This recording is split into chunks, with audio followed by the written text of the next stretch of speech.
আজকে আমরা তোমাদের সাথে গুণনীয়ক নিয়ে আলোচনা করব। গুণনীয়ক কি? ঠিক আছে, গুণনীয়ক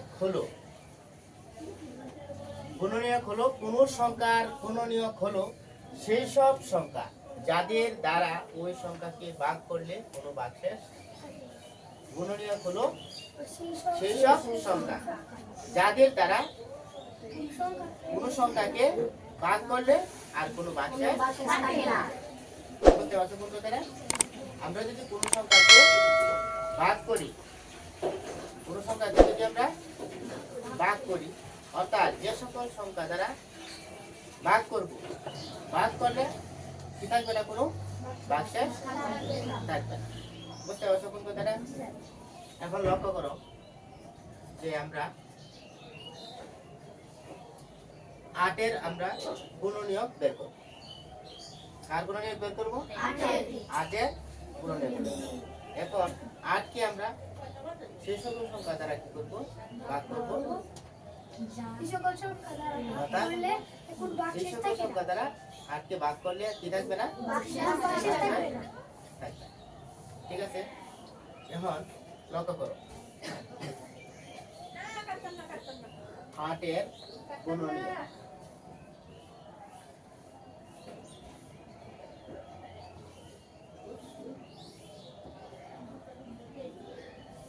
মনে করো আমরা এরকম লিখলাম 1 2 3 4 5 6 7 8। ঠিক আছে, 8 সর্বশেষ 8 পর্যন্ত আমরা কি করলাম? এখন এই 1 দিয়ে কি 8 কে ভাগ করা যাবে? 1 দিয়ে 8 কে 8 বার ভাগ করা যাবে। ঠিক আছে, মনে করো 8টা জিনিস আছে, 8টা আম আছে তোমার কাছে।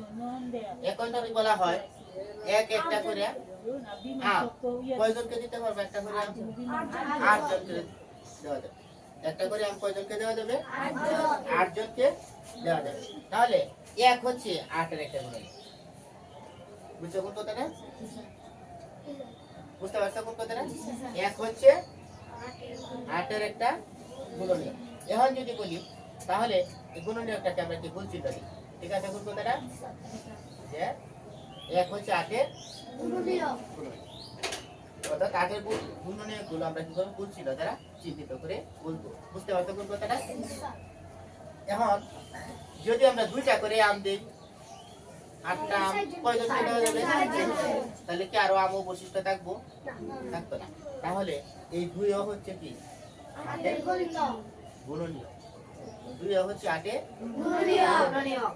এখন লক্ষ্য করো 3টা করে যদি আমরা আম দিই তাহলে কি আমগুলা কি আমরা এক করে দিতে পারবো, শেষ করতে পারবো? 3টা করে 2 জনকে দিলা 3 3 6 আর থাকবো কয়টা? 2টা। তার একজনকে তো দেওয়া যেত না। তাহলে 3 কি হবে?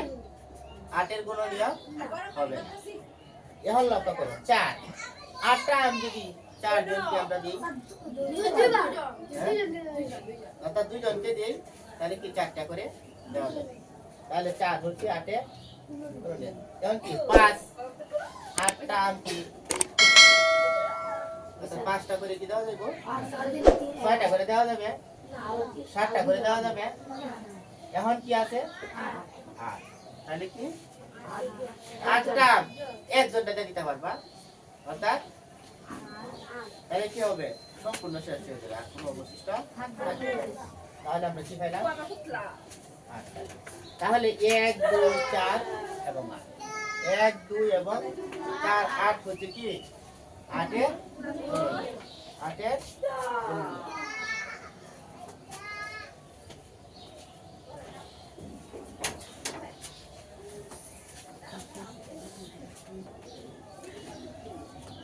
আমরা 8 এর গুণনীয়ক বের করছি যেভাবে, আমরা 9 এর গুণনীয়ক করব সেভাবে আমরা বের করতে পারি। অর্থাৎ আমরা বলছিলাম যে 9টা আম আছে তোমার হাতে। কয়টা আম আছে? 9টা। 9টা আম আমরা এমন ভাবে ভাগ করে দিব যে আমার হাতে আর কি আম থাকবে না। তাহলে আমরা কয়ভাবে দিতে পারি? 9টা আম কি করতে পারি? একজনকে একটা করে দিতে পারি। তাহলে কি হবে? আমার আর ভাগশেষ থাকবে না। তাহলে 1 হলো কি নয়ের একটা গুণনীয়ক। দুইটা করে কি দেওয়া যাবে? যেহেতু বেজোড় সংখ্যা, মনে রাখবা বেজোড় সংখ্যাকে দুই সংখ্যা দ্বারা কোনো সময় শেষে ভাগ করা যায় না, শেষ হবে না, ঠিক আছে? এখন লক্ষ্য করো 3 9টা আম 3 কি করে 3 জনকে দেওয়া যাবে, তাহলে 3 হচ্ছে 9 এর গুণনীয়ক, ঠিক আছে? 4 দেওয়া যাবে না, 5 দেওয়া যাবে না, 6 দেওয়া যাবে না, 7 দেওয়া যাবে না, 8 দেওয়া যাবে না। হ্যাঁ, অর্থাৎ 9টা আম আছে, তুমি ইচ্ছা করলে 9টা আম একজনকে দিয়ে দিতে পারো, ঠিক আছে? তাহলে আর তোমার কি থাকতো না, পাশের থাকতো না। তাহলে আমরা কি করলাম, এই যে গুণনীয়ক গুলো আমরা কি করলাম, ভুল ছিল যারা চিহ্নিত করলাম, ঠিক আছে? লক্ষ্য করো, তাহলে 8 এর গুণনীয়ক কি পেলাম, 1 2 কত 4 8। আবার 9 এর গুণনীয়ক পেলাম 1 3 9। তাহলে আমার গুণনীয়কের সংখ্যাটা কি বলছিল,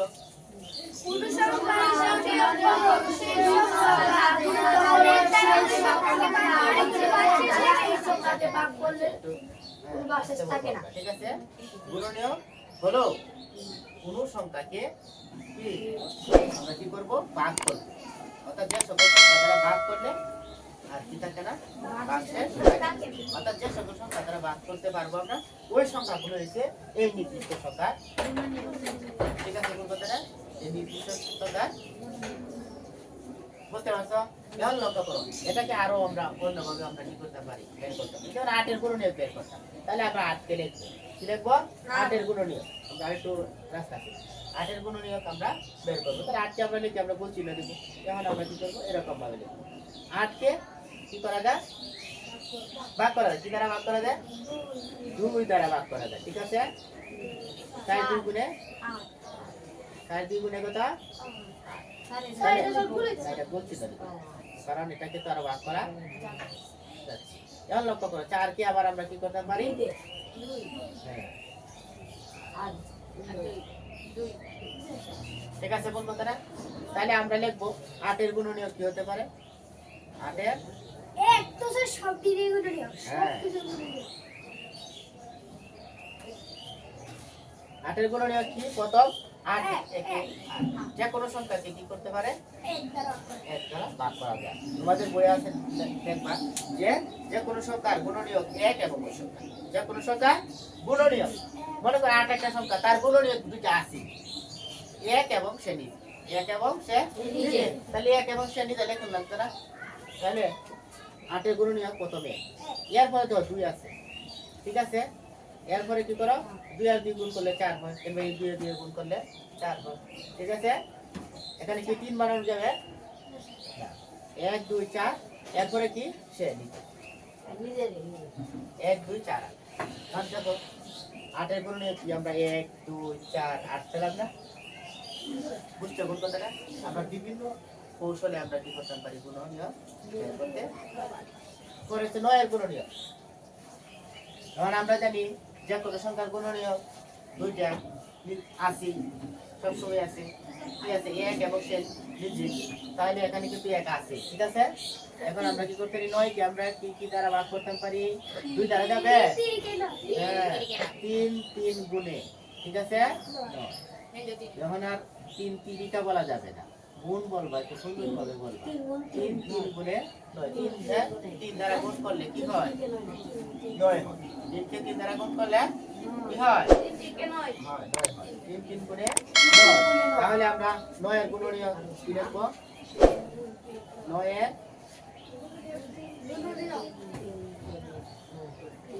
তাহলে কি হয়, আমি কি বলছিলাম, 9 এর একটা গুণনীয়ক কি 1, আর এখানে কি হইলাম 3 হইলাম, আর সে নিজেই নয়, আর কোনো। তাহলে আমরা 9 এর গুণনীয়ক করা শিখছি না, 8 এর গুণনীয়ক বের করা শিখছি না। যেমন যদি এরকম ভাবে বলে যে স্যার আরেকটা সংখ্যার গুণনীয়ক, এরকম ছোট মাঝে আরেকটা সংখ্যা কি বলো তো দেখি, 7। আচ্ছা মনে করো 7 এর গুণনীয়ক আমরা বের করব, ঠিক আছে? 7 কে, হ্যাঁ, 7 কে কি করতে পারি, 1 আর কি, কারণ 7 কে, 7 তো কি সংখ্যা, মৌলিক সংখ্যা, মৌলিক সংখ্যাকে কি কোনো সংখ্যা দ্বারা ভাগ করা যায়, তাহলে মনে রাখবা মৌলিক সংখ্যা যতগুলো আছে সবগুলার গুণনীয়ক হচ্ছে মাত্র হ্যাঁ 6 6 তো একদম সিম্পল তুমি যখন কত 6টা 6টা দেখ 1 2 3 6 আচ্ছা মনে করো 6 6 এখন মনে করো 6 6 এ 2 3 মৌলিক সংখ্যা দ্বারা যদি আমরা প্রথম ভাগ করি তাহলে মনে করো এক তো হবে এক দিয়ে তো 6 এর ভাগ করলে 6ই হবে তাহলে 2 দ্বারা ভাগ করি 2 3 গুণে 6 আর 3 2 গুণে 6 তাহলে আমরা এখানে লিখব কি 2 আর এখানে লিখব কি 3 বুঝতে পারছো তাহলে 6 এর গুণনীয়ক কি হবে 1 2 3 6 হ্যাঁ এক তো আছেই তার আবার 2 3 আবার 6 নিতে তাহলে 6 এর গুণনীয়ক হবে 1 2 3 6 পরে 9 এর গুণনীয়ক যেমন পাইলাম আমরা 7 এর গুণনীয়ক পাইলাম 6 এর গুণনীয়ক পাইলাম তাহলে 7 এর গুণনীয়ক কত 1 7 আর 6 এর গুণনীয়ক পাইলাম কত 2 3 1 6 2 3 1 6 তাহলে আমরা এরকম নিচে লিখতে পারি যে 7 এর গুণনীয়ক 7 এর গুণনীয়ক হলো কত 1 আর কত 7 সেম 6 এর গুণনীয়ক কত 1 পেলাম 2 1 2 3 3 6 বুঝতে পারছো এখন আমরা যদি আরো কয়টা গুণনীয়ক বের করি কি বলো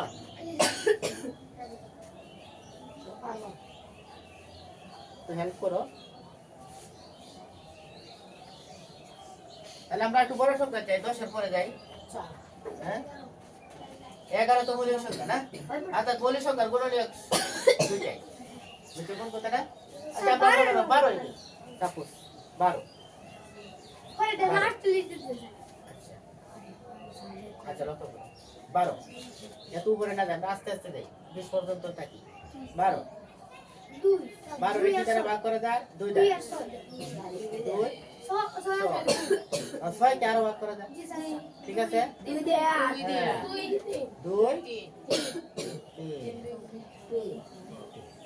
এখন কি আরো কোন ভাগ করা যাবে তাহলে আমরা কি লিখব এখন আমরা কি লিখব 12 এর গুণনীয়ক 12 এর হ্যাঁ 7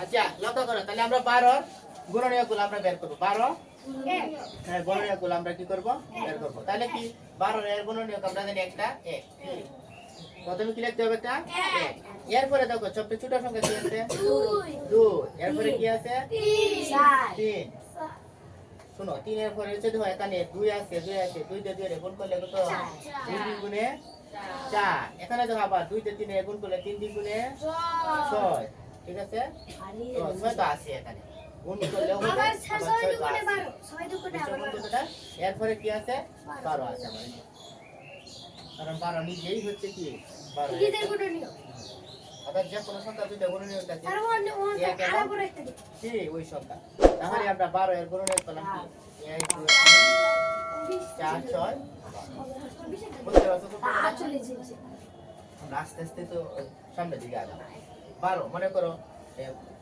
খালি বড় বড় চাইলে কেন 15 তো থাকতে পারে বুঝছো এখন মনে করো 15 লেখা 15 তো 3 আর 5 15 লেখা 1 3 5 15 15 কে যদি আমরা কি করি 3 5 হ্যাঁ ভাগ করি 3 দ্বারা ভাগ করি ঠিক আছে 3 1 3 5 15 1 3 5 3 5 গুণে কত 15 1 3 5 এখন যদি বলা হয় যে 15 এর গুণনীয়ক তাহলে আমরা কি লিখবো 15 এর গুণনীয়ক হবে কি 1 3 5 15 কি আছে প্রথমে কি আছে এটা 1 এরপরে কি আছে 3 এরপরে কি আছে 5 আর কি আছে 15 সালি বুঝতে পারছো তাহলে আমরা কত কত গুণনীয়ক করা শিখলাম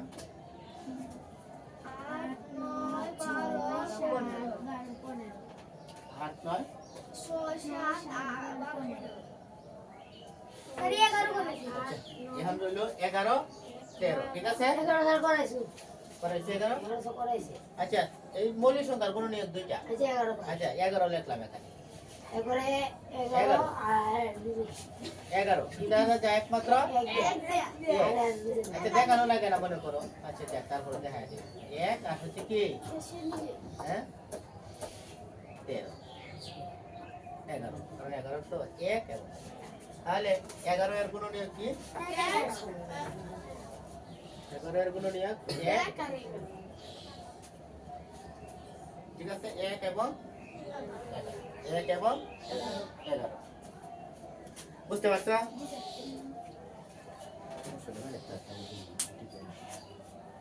এক আর কি 11 এখন যদি বলে 13 এর গুণনীয়ক 1 এবং 13 তাহলে আমরা এই ধরনের গুণনীয়ক আমরা বের করতে পারতাম না 24 গুণ সমস্যা কি না 24 গুণনীয়ক আমরা বের করতে পারতাম না 48টা পারতাম না 32 পারতাম না এই ধরনের গুণনীয়ক তাহলে আমরা গুণনীয়কের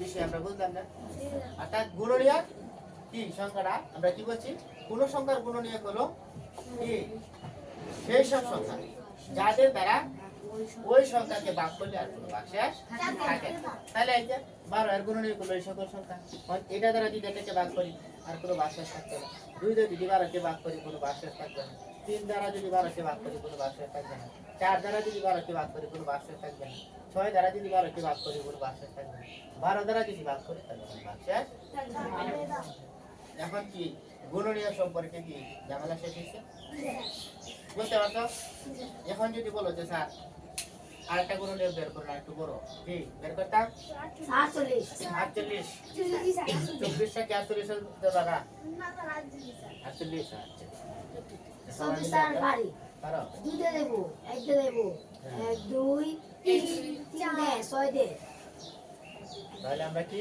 আর 12 দে আর আমরা প্রপার ওয়েতে আমরা চেষ্টা করি 48 টা গুণনীয়ক হ্যাঁ লক্ষ্য করো ভাই 48 টা 48 কে আমরা কি করি লক্ষ্য করো 48 কে আমরা কি করি ভাগ করি প্রথমে কি দ্বারা ভাগ যায় 24 দুগুণ 48 2 দ্বারা সব সময় সর্বনিম্ন মৌলিক সংখ্যা দ্বারা কি করব আমরা ভাগ করব আচ্ছা মৌলিক সংখ্যাগুলো তো আমরা জানি না মৌলিক সংখ্যাটা কি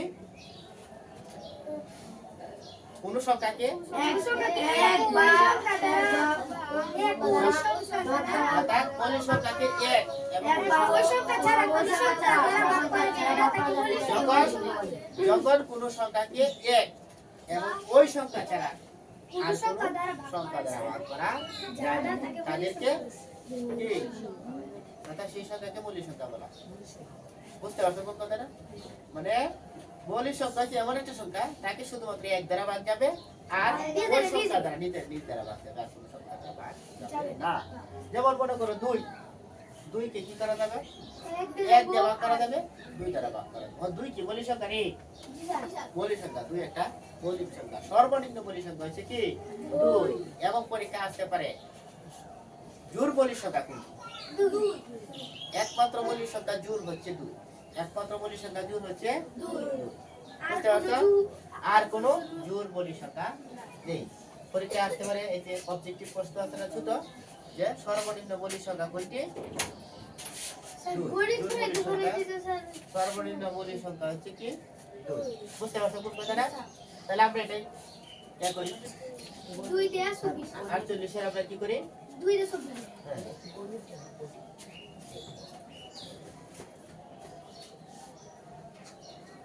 2 দিয়ে 24 সাড়ে সবগুলো হ্যাঁ তো বলছি না এটাকে তো আমরা আবার ভাগ করি ঠিক আছে স্যার আবার 2 দিয়ে আবার 12 দুগুণে 2 দিয়ে 12 2 গুণে 24 আবার 12 কে আমরা কি করি 6 2 গুণে 12 আবার 2 দিয়ে আর বাদ যায় না ঠিক আছে তাহলে তাই আমরা 48 এর গুণনীয়ক আমরা লক্ষ্য করে এখান থেকে কি কি পাইতে পারি 1 হ্যাঁ 1 না লক্ষ্য করো 48 এর মধ্যে একটা 1 আছে 48 1 গুণে 48 ঠিক আছে 2 হ্যাঁ এরপরে কি আছে 2 এরপরে আমরা ছোট ছোট সংখ্যা কি আছে লিখে রাখবো 2 এর পরে 3 এর পরে লক্ষ্য করে কি 2 2 গুণে 4 বানানো যায় ঠিক আছে 4 এর পরে কি আছে 6 আছে 6 এর পরে তো 2 2 গুণে 4 4 2 গুণে 8 বানানো যায়। ঠিক আছে কোন কথাটা? যদি দুগুণে 4 4 দুগুণে আর হ্যাঁ, উপরে 16 বানানো যায়। 16 হয়েছে পরে এরপরে তো 12 আছে। এরপরে কি আছে? 10 বানাইতে পারবা? আচ্ছা না। 11 বানাইতে পারবা? 12 করা আছে। দেখবো আমরা 12। এরপরে লক্ষ্য করো 13 বানাইতে পারবা? 14 বানাইতে পারবা? 15 বানাইতে পারবা? 16 জি স্যার হ্যাঁ 2 2 গুণে 4 4 2 গুণে 8 8 2 গুণে 16 আর 3 ছিল হ্যাঁ। 8 বুঝতে পারছো কোন কথাটা? 16 এখন লক্ষ্য করো 16 এর পরে কি আছে? 24 হ্যাঁ 18 হবে না, 20 হবে না, 21 হবে না, 17 হবে না, হবে কত? 24। আর এরপরে আছে 24 এর উপরে 48 এর নিচে। তাহলে 48 এর গুণনে কি 1 পেলাম 2 আমরা? 3 4 6 8 12 16 17 হ্যাঁ, তাহলে আমরা 18 লিখতে পারি কি? 48 এর 48 এর গুণনীয় হ্যাঁ গুণনীয়ক কি পেলাম? 1 2 3 4 6 8 12 16 24 48 এগুলো হচ্ছে কি 48 এর গুণনীয়ক। তাহলে আমরা আরেকটু আগে বলছিলাম যে সকল সংখ্যা থেকে আমরা ভাগ করবো বলি সংখ্যা দ্বারা ভাগ করবো। তাহলে বলি সংখ্যা সংখ্যাটা আমরা সবসময় মাথা থাকবো যে সকল সংখ্যাকে এক এবং ওই সংখ্যা ছাড়া আর কোনো সংখ্যা দ্বারা ভাগ করা যায় না তাদেরকে বলি সংখ্যা বলা হয়। যে সকল সংখ্যাকে এক এবং ওই সংখ্যা ছাড়া আর কোনো সংখ্যা দ্বারা ভাগ করা যায় না তাদেরকে বলি সংখ্যা বলা হয়। বলি সংখ্যা তো আমরা জানি আগে বলছিলাম 2 3 5 7 11 13 17 19 23 27 না 27 কি নয় 27 ভাগ করা যায় 29 31 বুঝতে পারছো কোন কথাটা 37 41 এগুলাকে এক এবং ওই সংখ্যা ছাড়া আর কোনো সংখ্যা দ্বারা ভাগ করা যায় না বুঝতে পারছো কোন কথাটা তাহলে কি মৌলিক সংখ্যাগুলো কি মনে থাকতো না আর গুণনীয়ক গুলা কি মনে থাকবে না